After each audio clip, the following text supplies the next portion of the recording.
这是一个可以不湿鞋开车就能抵达的瀑布。卖了一个老板玩去了，还得等他结婚去。那哥们说够秤了，老板非要再送俩，4块钱一斤。不知道这山上的野里没有了农药的加持，会不会逊色一些呢？正好赶巧瀑布的入口在修路，吃完李子还没修好，又去吃了大排档。拿出一个大土豆时候我惊了，但是点起火的时候我发现我惊早了。这份狼牙土豆真的是上刀山下火海，进入锅了。看着盘圆挺大的，不知道为什么感觉有玩的成分。土豆是买的，炸成是送，位置雅到什么程度呢？就是前有美女吹箫，左有美女唱歌。我和这帮等下山的人不一样，他们是饿肚子，我是吃饱了。你说我要去把叫吃饱了撑的，他们呢算为艺术献身吗？看那个石头呢。这儿就是肖东岩瀑布，不是景区，也不要门票。来这玩的攻略大家看到了，就是来了先吃饭，他们真的是来拍照的，你吃完他们就都不见了。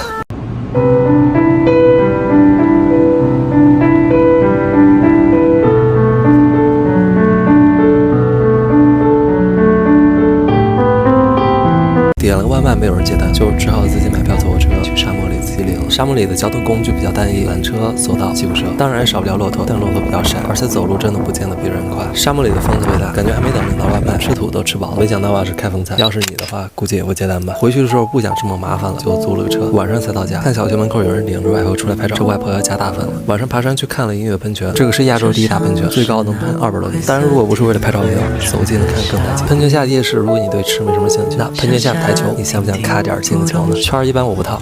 太厉害了！早晚市总感觉是开了通宵，顺便把早市开了再回去睡觉。不过我今儿不是来探究这个的，我是来看一看是不是除了汉族以外，酒后都是能歌善舞，而不像汉族一样吹牛。早上起了个大早，路上积水还没有退去，去海子园蹲日出，想抄近路，结果有个坑，就只好撂车走路。早上海子边有晨雾，感觉是来看煮鸭子的，不像是来看日出。最近摄影圈不是流行一张照片封神吗？那我建议你来这儿，随便拍张就能回家了。天正式亮起的时候，鸭子变成了大雁。如果不抄近路的话，路其实挺好走，路边随便拍拍都会很好看。反正我是没看有人来，你来了你就是独一份。电梯听别人老父亲说，这家早餐店里羊肉面得劲，羊肉劲儿是真大，果然是老内蒙古人。最后还是去了自己的能吃掉。吃完饭溜着弯去了趟博物馆，感觉每个城市博物馆的外表都挺用心的。鄂尔多斯动物园挺大的，就算开这种电动车，1个小时肯定逛不出来。花6块6毛6去和小熊猫合影，真的是6块6毛6。不过呢，我合了个计嘛，这儿大象会用树枝换你胡萝卜，还有你一说话就会动耳朵的犀牛。长颈鹿的脖子真好，猴子呢，内蒙的猴子不一样，内蒙的猴子会睡觉。回家时候路过马场，想进去逛逛，大爷给我摆了摆手，因为已经刻意路过好几次，他已经不想说话。可是我总是期待他能给我招招手。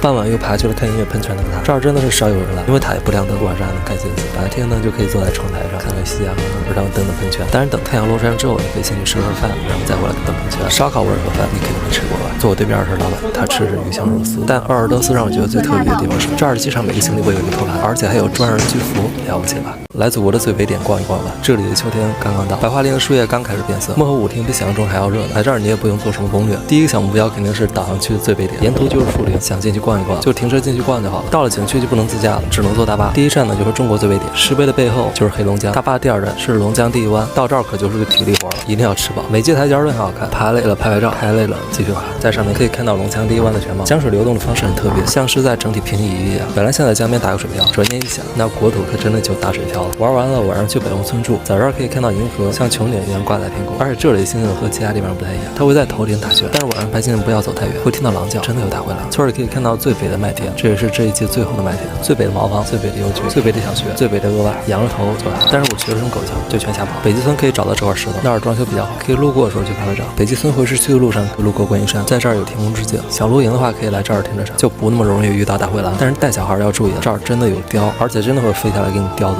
我告诉你，如果有一天你去的济南，一定要在日出的时候拍一次清佛山，上去卖矿泉水，肯定能捞一笔。开玩笑的，你应该日落出来，日落的时候人更多，太阳一升起的时候就赶紧下山跑，只要你跑得够快，你就能在大门口再看一次日出。这时候你再下山去尝一尝济南人都不一定知道的济南美食，就这家店豆浆油条，你能觉得豆浆油条谁没吃过？但是巧克力味的你吃过吗？在夏雨河的那个大明湖旁边有一条曲水亭街，还有一条叫云家桥，但不在这。来这儿呢，你才能发现这才是到了真江南。这条街到头有个真男人挑战，一边椅子看着热闹，一边是真男人，就像现在这个状态。那边等我笑话。以前我觉得狗分不清男女的，但这条街上那条狗见绝就贴贴。干嘛呢？想来一炮？哎呦，给你喝一小包子，来狠一个，对，狠吧。本来想说是我整挺好的午餐，但是老板趁我点菜的时候把我椅子给换，这菜瞬间就变得暴吃气不过，打包走了，换家人吃。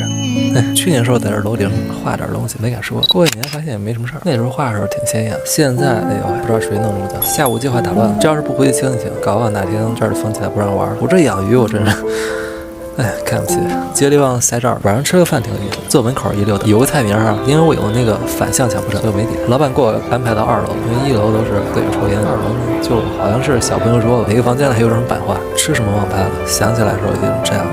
有一天出门不带微行李，而是地上家里那口锅。发朋友圈的时候也不用和朋友们解释了，他们都明白了，这锅摊事儿了。如果你以为我在想方设法让你买这口锅，大可不必。甲方的话，这样他能忍吗？现在我在哪儿？这里是海陵岛的一个沙滩旁边的悬崖，然后再往旁边一点呢，就是看到悬崖上的钢琴。这样看说不太像就对了，因为刚才拍的是钢琴屁股。这儿平时应该没什么人的，今天过节才这么点儿。但其实我最想的是坐那儿去拍张照，但是谁给我拍呢？锅吗？这里不收门票，知道的人也不多。这大过节的就这么点人，因为它特殊的地理因素，就算你来了也不一定进得去，因为你得找得到门。但是我又不能跟你说门在哪。好了，要开始办今天的正经事儿了，但也不完全正经。看这个洞了吧，把它插进去，然后用力吸出来沙，然后还有一个洞，看到吗？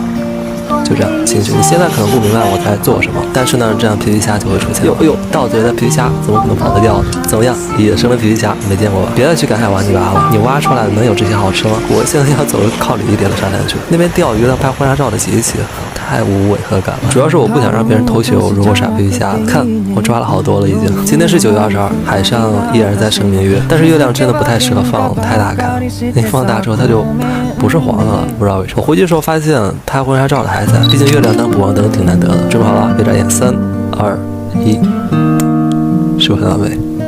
抓皮皮虾的方法在这儿了，自己接吧。看过这里的草原之后，才发现原来之前去过都是草坪，因为这里还没有被过度开发，草坪一切牛马成群，一切都还是最原始的样子。路边小羊一点都不怕人，随手摸摸它的羊头，也不用担心会有壮汉过来收你拍照。开窗即是花海，独占一片天空的小屋。蒙古的马很热情，你招手它就会点头给你回应，而且为了点头好看，他们还会自己悄悄的练习。当然也不是每一匹马都这么热情，就可以像这样骑着它溜溜弯，看看风景。你要是就是想当着这些马的面子遛我，给你这面子，那你一会儿能不能让我骑一下？求你了，别吃了，一会儿抓着罚又不罚你，罚我呀！快看，阳光在地上流走了。草原上的每一个木栈道都值得你左顾右盼，你会发现每一个角度都是一个世界，每个世界的每一帧每一秒都是美丽的。我从来没舍得花钱看过这个望远镜，今天圆梦了。狼群边的咖啡厅，每一只看起来都有你的想法，你盯我，我盯盯你，谁都吃不到水。在草原的山顶滑下去的时候，我拍了一张纪念照，然后我带去给鸵鸟看，帅吧？说话呀，是帅还是好看？滑梯入口，你能相信这是滑梯入口拍到的风景吗？来内蒙古吃什么我就没必要提醒了，但是草原上的星河一定要记得看，因为天空过于纯净，就算是阴天也挡不住了。这里就是内蒙古的乌拉盖草原，攻略放在这儿了，自己接吧。客厅的房顶没了，就是进了露天了。这家呀，住一天少一天了，不想看着被拆家。第2天我又出门了。哇，你是野狗，你是野猪吧你？啊，你听懂了？知道我手里拿着什么吗？说出来吓死你！见过羊像你奔来的样子吗？我的妈呀，你快看它耳朵！为什么羊这么爱吃鱼食啊？这以后就算不是美味佳肴，也是羊毛12啊！它要像那狗那样，听懂了就不吃了吧？能不能和我合个影？就合一个影。来吧，快看它头被夹住了。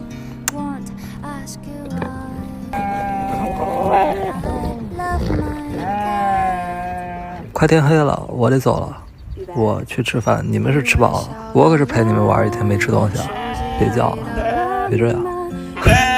我还会回来的，我真要走了，还会回来的，拜拜了，别叫了。下山后去村里吃了个饭，锅盔拉皮儿，还有纯拉皮儿，喝一碗银耳粥。后来我去找洗手间，笑死，真有人在洗手间旁边开餐馆。然后我就边看别人上厕所，边吃了一份干锅兔。至于他呢，我也不知道他叫什么，总不会该叫咪咪吧？反正他陪我吃到了打烊，吃得好饱呀。要不要跑2步？消化消化。走。哦，对，我忘了说，我来自贡了，就我来自贡市了，城市。今天好像又长高了一点。唉，还是有房挺好啊。